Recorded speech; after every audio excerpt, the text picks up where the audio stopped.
Well, hello and welcome to our show this Friday the 24th.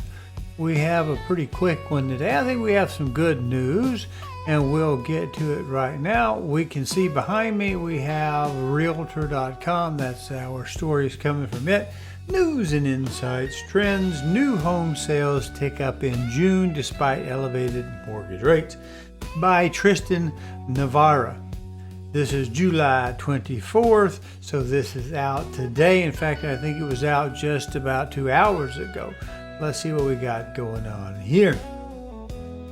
It says that sales of new construction homes bumped up a bit in June as median sales price slid and gave buyers an affordability boost. I think if we remember from last week or the week before when I was showing some of the economic indicators, I was saying, yeah, we look at it and the commercial builders are adding a little bit of incentive and things like that. And so some people were out here on the waste book saying, oh, that's a bad sign.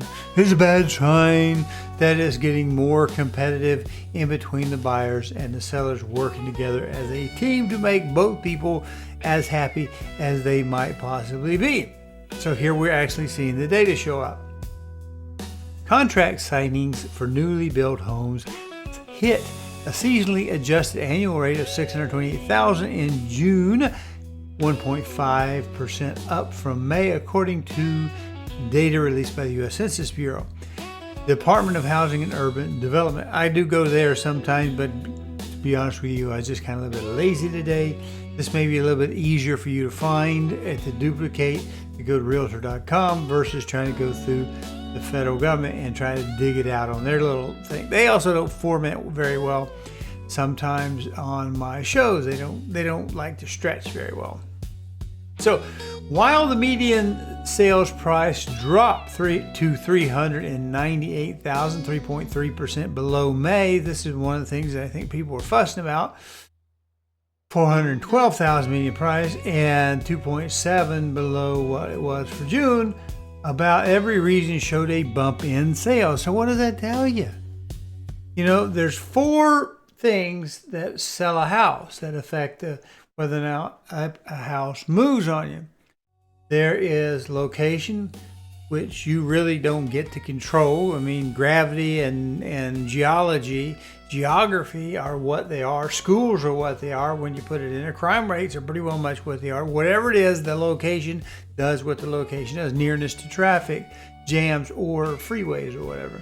You got location, condition, how well is it prepped or dressed up? You might be able to do a little bit of something with that. Construction, you're not going to change it from a vinyl sided house to a brick house. You're not going to change it from a higher end constructed house to something higher than that. And you're not going to really normally move it from a low end house to a higher end house because it's constructed, it's already done.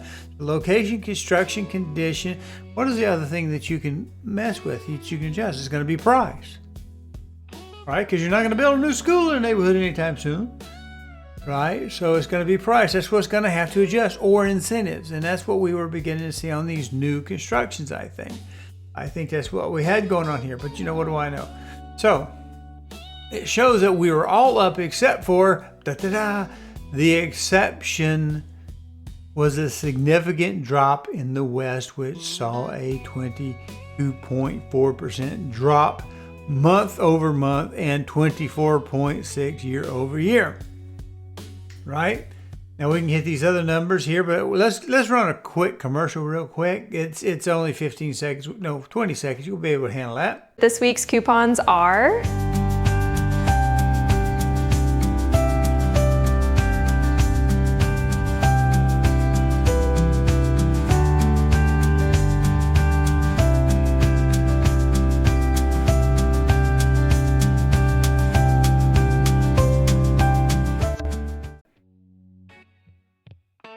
Well, we're back from that.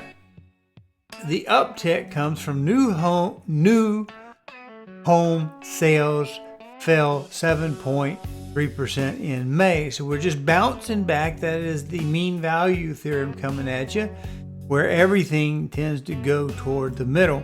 And what is the mean value theorem? How can we apply it in our daily lives? Well, the time is the big variable.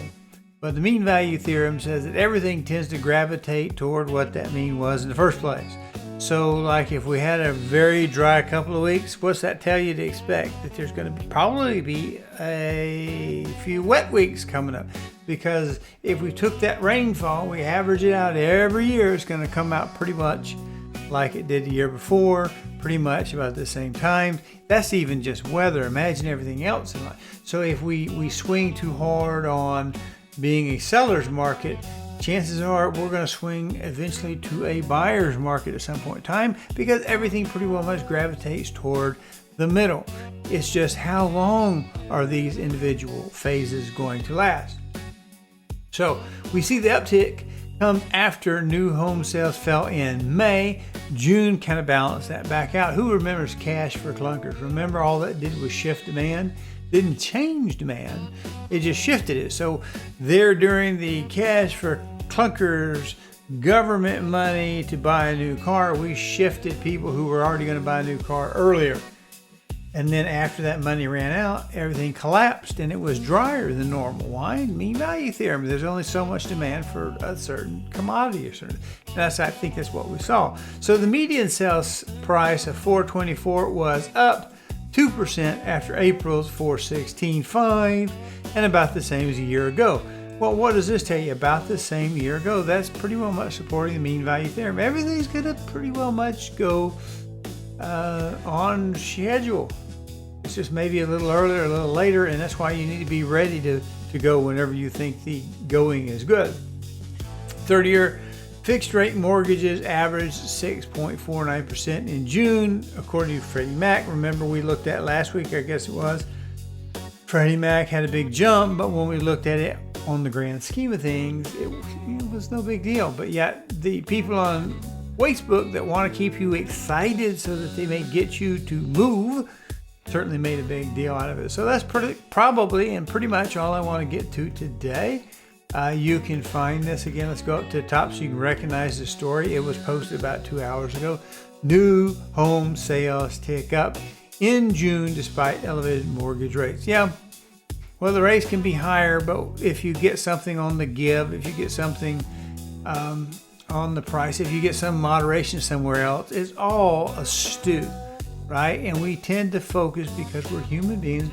I was having a discussion with an AI bot as we were programming something up, and I was looking for some data, and the AI was thinking raw data. I said, well, you're trying to draw a conclusion. What I want to do is show people we humans tend to be kind of single variable people, whether it be voting where we're single issue voters or whatever, or whether we want to look at getting a car, we'll look at maybe, what is my payment per month, kind of like a house, or maybe we look at it's all about the color or whatever's in it. We tend to focus on one or two things.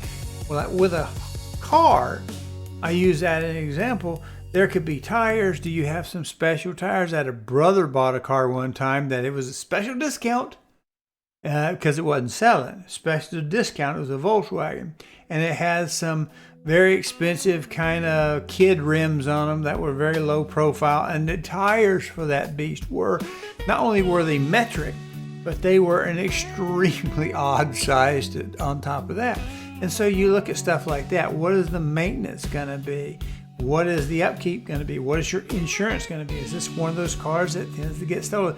But we people, because we're human, we can handle maybe one variable, a variation in that one variable so easy, when it's usually a big picture. So I was talking to the AI, it's trying to get a data research put together. And I said, well, you're looking at it wrong. First, I have to convince people that there is an issue, and I need to show them in the numbers before we try to really substantiate the cause of it. We need to see what actually is, not necessarily trying to cast sin or doubt anywhere. Just show us what has happened so we can put it in context, we can contextualize it over time. Because time's the one thing that we don't see, most of us don't see very well. Remember what they say, play now, pay later, pay now, play later? It's never been more true than that right there. So anyway, pretty soon we got some football, and these will be more fun shows. Well, we'll see you next week.